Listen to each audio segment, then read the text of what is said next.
കൂട്ടുകാരെ, നമുക്ക് ഒരു ഈസോപ്പ് കഥ കേട്ടാലോ? കുതിരയുടെ ദുർമോഹം. ഒരിക്കൽ കുതിരയ്ക്ക് തൻ്റെ ശരീരഭംഗി കുറെ കൂടി മെച്ചപ്പെടുത്തണമെന്നൊരു ആഗ്രഹം തോന്നി.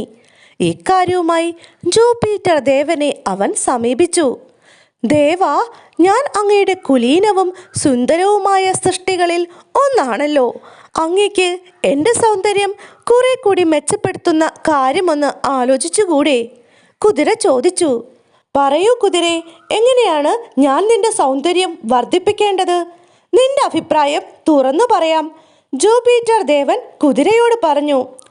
കുതിര പറഞ്ഞു, ഉദാഹരണമായി എൻ്റെ കാൽ മെലിഞ്ഞതും നീളം കൂടിയതുമാണെങ്കിൽ എനിക്ക് കുറെ കൂടി വേഗത്തിൽ ഓടാനാകുമായിരുന്നു.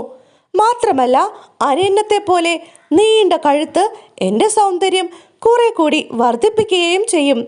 വിരിഞ്ഞ് വിശാലമായ നെഞ്ച് എൻ്റെ ശക്തി ഇരട്ടിയാക്കും. അങ്ങനെ സൃഷ്ടിച്ചിരിക്കുന്നതിൻ്റെ പ്രധാന ഉദ്ദേശം അങ്ങയുടെ സൃഷ്ടികളിൽ ഒന്നായ മനുഷ്യനെ ചുമക്കുക എന്നതാണല്ലോ. ഇപ്പോൾ മനുഷ്യൻ എൻ്റെ മുതുകിൽ ഇരിപ്പിടം വച്ച് കെട്ടിയാണല്ലോ യാത്ര ചെയ്യുന്നത്.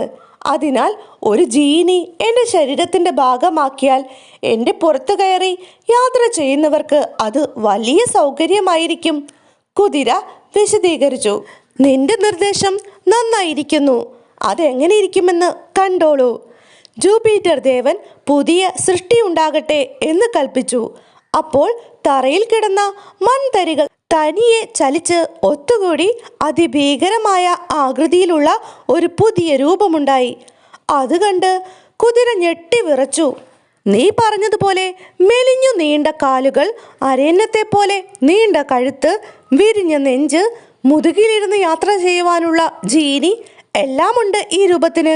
നിന്നെയും ഇതുപോലെ ആക്കട്ടെ? ദേവൻ ചോദിച്ചു. ആ വികൃത രൂപം കണ്ട് കുതിര ഭയത്തോടെ പറഞ്ഞു, അയ്യോ വേണ്ട. എങ്കിൽ പൊയ്ക്കോ എൻ്റെ മുമ്പിൽ നിന്ന്. ഇത്തവണത്തേക്ക് നിന്നെ ഞാൻ ശിക്ഷിക്കുന്നില്ല. ദുർമോഹം നിറഞ്ഞ സ്വഭാവത്തെക്കുറിച്ച് ഇടയ്ക്കിടെ നിനക്ക് ഓർമ്മയുണ്ടാകാൻ ഈ രൂപത്തെ ഞാൻ നിലനിർത്താൻ പോവുകയാണ്, ജൂപ്പിറ്റർ ദേവൻ പറഞ്ഞു. അങ്ങനെയാണത്രേ ഒട്ടകമുണ്ടായത്.